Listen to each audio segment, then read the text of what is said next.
يقول النبي صلى الله عليه وسلم: إن الشيطان ينفر من البيت الذي تقرأ فيه سورة البقرة. الحديث صحيح عند الإمام مسلم. وقال النبي صلى الله عليه وسلم: إن الله لا يملي للظالم حتى إذا أخذه لم يفلته. صحيح الإمام البخاري.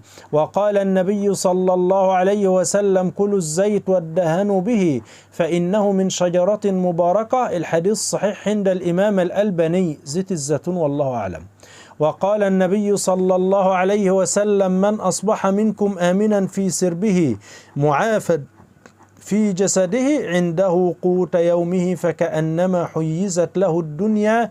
رواه الإمام البخاري. وقال النبي صلى الله عليه وسلم: كان هذا دعاء من أدعيته صلى الله عليه وسلم على الأحزاب: اللهم منزل الكتاب ومجري السحاب وهازم الأحزاب اهزمهم وانصرنا عليهم. صحيح الإمام البخاري.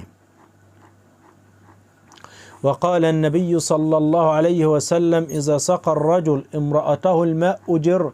الحديث صحيح في السلسلة الصحيحة. يقول النبي صلى الله عليه وسلم: كل جسد نبت من سحت فالنار أولى به. الحديث صحيح عند الإمام الألباني. وقال النبي صلى الله عليه وسلم: من ترك شيئا لله عوضه الله خيرا منه. الحديث إسناده صحيح. يقول النبي صلى الله عليه وسلم: إن الله يغار وغيرة الله أن يأتي المؤمن ما حرم الله. الحديث صحيح عند الإمام البخاري.